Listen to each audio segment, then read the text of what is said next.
নমস্কার বন্ধুরা, সুপ্রিয়া রান্নাঘরে আবার একটা নতুন পর্বে তোমাদের সকলকে স্বাগত। আজকে মাত্র এক বাটি চিড়ে ও দুটো পাকা কলা দিয়ে দারুণ স্বাদের একটা লোভনীয় রেসিপি আমি তোমাদের সাথে শেয়ার করব। বন্ধুরা, একবার এইভাবে বাড়িতে বানিয়ে খেলে দেখবে বারবার এই রেসিপিটা বানিয়ে খেতে ইচ্ছে করবে, আর বাচ্চা থেকে বড় সকলেই ভীষণ পছন্দ করবে এই রেসিপিটা। তাহলে চলো বন্ধুরা, দেখে নেওয়া যাক রেসিপিটা কিভাবে বানানো হয়। রেসিপিটা বানানোর জন্য এখানে এক বাটি পরিমাণ চিড়ে নিয়েছি। এখানে গ্রাম অনুযায়ী 200 গ্রাম চিড়ে আছে। এবার এই চিড়েটাকে একটা পাত্রের মধ্যে ঢেলে নিচ্ছি। চিড়েটা একটা পাত্রের মধ্যে ঢেলে নেওয়ার পর এই চিড়েটাকে 2 থেকে 3 বার জল পাল্টে খুব ভালোভাবে ধুয়ে নেব, যাতে চিড়ের মধ্যে যে নোংরাগুলো থাকে সেগুলো ভালোভাবে পরিষ্কার হয়ে যায়। চিড়েটাকে 2 থেকে 3 বার জল পাল্টে খুব ভালোভাবে ধুয়ে নিয়েছি। এবার যে বাটি মাপ করে এক বাটি চিড়ে নিয়েছিলাম, সে বাটিরই মাপ করে হাফ বাটি পরিমাণ জল এই চিড়ের মধ্যে দিয়ে দিলাম। এরপরে এই চিড়েটাকে একটা ঢাকা চাপা দিয়ে রেস্টের জন্য 10 থেকে 15 মিনিট মতো রেখে দেব, যাতে চিড়েটা খুব ভালোভাবে ভিজে যায়। 10 মিনিট মতো ঢাকা চাপা দিয়ে চিড়েটাকে রেখে দিয়েছিলাম। 10 মিনিট পর ফিরে এসে ঢাকা চাপাটা খুলে নেওয়ার পরে দেখো চিড়েটা খুব ভালো মতো ভিজে গেছে। এবার হাতের সাহায্যে চিড়েটাকে খুব ভালোভাবে মেখে নেব। এখানে আমি হাতের সাহায্যে চিড়েটাকে ভালোভাবে মেখে নিচ্ছি, তবে তোমরা চাইলে পরে মিক্সিং জারের মধ্যে চিড়েটাকে দিয়ে বেটে নিতে পারো। চিড়ের মধ্যে যাতে কোনো রকম দানা ভাব না থাকে সেই রকম লক্ষ্য রেখে কিন্তু চিড়েটাকে ভালোভাবে মেখে নিতে হবে। চিড়েটা খুব ভালোভাবে মেখে নিয়েছি। দেখো চিড়েটা একটা সাইডে সরিয়ে রাখলাম। এদিকে নিয়েছি দুটো পাকা কলা দুটোকে আমি খোসাটা ছাড়িয়ে নিচ্ছি। কলা দুটোর খোসা ছাড়িয়ে নিয়েছি। এবার এই কলা দুটোকে একটা কাঁটা চামচের সাহায্যে এইভাবে আমি একটু ম্যাশ করে নিচ্ছি। কাঁটা চামচের সাহায্যে আমি ম্যাশ করছি, তবে তোমরা চাইলে পরে হাতের মধ্যে চটকে ম্যাশটা করে নিতে পারো, অথবা মিক্সিং জারের মধ্যে বেটে নিতে পারো।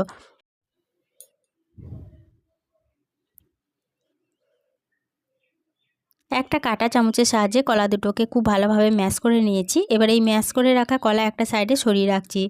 যে চিড়েটা হাতের সাহায্যে মেখে নিয়েছিলাম সেই চিড়েটা এবার নিয়ে নিলাম। এবার এই চিড়ের মধ্যে দিয়ে দিচ্ছি 2 টেবিল চামচ নারকেল কোড়া। এখানে আমি নারকেলের ডাস্টটা ব্যবহার করেছি, তবে তোমাদের কাছে যদি ফ্রেশ নারকেল কোড়া থাকে তাহলে পরে সেটাও 2 চামচ দিয়ে দিতে পারো। দিয়ে দিলাম 1 টেবিল চামচ গুঁড়ো দুধ। এবার এর মধ্যে যে কলাটা আমি মেখে রেখেছিলাম সেই কলাটাও দিয়ে দিলাম। এরপরে এর মধ্যে দিয়ে দিচ্ছি যে বাটি মাপ করে এক বাটি পরিমাণ চিড়ে নিয়েছিলাম, সে বাটি মাপ করে 1 বাটি পরিমাণ আটা এর মধ্যে দিয়ে দিলাম। আমি এখানে আটা ব্যবহার করেছি, তবে তোমরা চাইলে পরে ময়দাও ব্যবহার করতে পারো। এবার এই সমস্ত উপকরণ প্রথমে হাত দিয়ে আবারও খুব ভালোভাবে মেখে নেব। এখানে আমি উপকরণগুলো মাখাবার সময় কিন্তু কোনো রকম জল বা দুধ ব্যবহার করব না। কলা ও চিড়ের মধ্যে যে জলটুকু থাকবে তাতেই এই উপকরণটা মাখানো হয়ে যাবে। তবে তোমাদের যদি মাখাতে সমস্যা হয় তাহলে পরে এর মধ্যে 1 টেবিল চামচ মতো দুধ অথবা 1 টেবিল চামচ মতো জল এর মধ্যে ব্যবহার করতে পারো। সমস্ত উপকরণ হাত দিয়ে খুব ভালোভাবে মেখে নিয়েছি। এবার এর মধ্যে দিয়ে দিচ্ছি যে বাটি মাপ করে 1 বাটি চিড়ে নিয়েছিলাম, সে বাটি মাপ করে হাফ বাটি পরিমাণ চিনি এখানে দিয়ে দিলাম। এখানে আমি চিনি ব্যবহার করেছি, তবে তোমরা চিনির বদলে গুঁড়ো ব্যবহার করতে পারো। আর স্বাদের ব্যালেন্সের জন্য দিয়ে দিলাম খুব সামান্য পরিমাণ লবণ। এবার লবণ ও চিনিটা দিয়ে সমস্ত উপকরণ আবারও হাত দিয়ে খুব ভালোভাবে মেখে নেব। এখানে আবারও মাখানোর সময় কিন্তু কোনো রকম জল আমি ব্যবহার করছি না। তবে আবারও বলছি, যদি তোমাদের মাখাতে একটু সমস্যা লাগে তাহলে পরে এর মধ্যে খুব সামান্য পরিমাণ জল ব্যবহার করতে পারো। সমস্ত উপকরণ হাত দিয়ে খুব ভালোভাবে মেখে নিয়েছি। আর এই মাখার কাজটা কিন্তু একটু ধৈর্য ধরে করতে হবে। যত ভালোভাবে মাখবে রেসিপিটা তত খেতে ভালো লাগবে।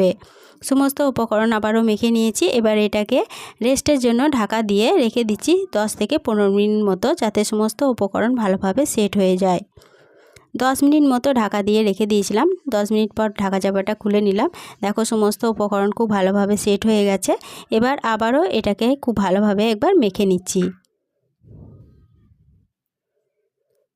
সমস্ত উপকরণ আবারও হাত দিয়ে খুব ভালোভাবে মেখে নিয়েছি। এবার এটাকে একটা সাইডে সরিয়ে রাখলাম। এদিকে গ্যাসের ওভেনে একটা কড়াই বসিয়ে গ্যাসটা অন করে কড়াইয়ের মধ্যে দিয়ে দিলাম পরিমাণ মতো সাদা তেল। তেলটা ভালোভাবে গরম হয়ে যাওয়ার পরে এখানে যে ব্যাটারটা বানিয়ে রেখেছিলাম সেই ব্যাটারটা অল্প অল্প করে এইভাবে নেব আর তেলের মধ্যে দিয়ে দেব। আমি এখানে অল্প অল্প করে এইভাবে নিয়ে বড়ার শেপটা তেলের মধ্যে দিয়ে নিচ্ছি।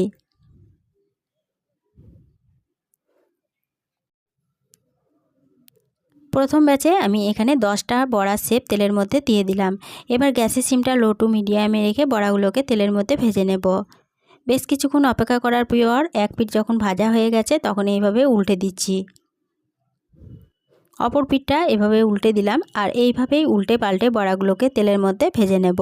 আর ভাজার সময় আবারও বলছি গ্যাসের সিমটা লো টু মিডিয়ামে রেখে ভাজতে হবে। হাই ফ্লেমে কিন্তু বড়াগুলো ভাজতে যাবে না, তাহলে উপর থেকে পুড়ে যাবে আর ভিতর থেকে কাঁচা থেকে যাবে। গ্যাসের সিমটা লো টু মিডিয়ামে রেখে উল্টে পাল্টে বড়াগুলোকে তেলের মধ্যে বেশ লাল লাল করে ভেজে নিয়েছি। এবার এই বড়াগুলোকে তেল ঝরিয়ে তেল থেকে তুলে নিচ্ছি। প্রথম ব্যাচের সমস্ত বড়াগুলোকে তেল থেকে তুলে নেওয়ার পর ওই একই তেলে একইভাবে বাকি বড়াগুলো আবারও ভেজে নিচ্ছি। আর ওই একইভাবে বড়াগুলো ভেজে নিয়ে আবারও ফিরে আসছি। সমস্ত বড়াগুলো ভাজা হয়ে গেছে।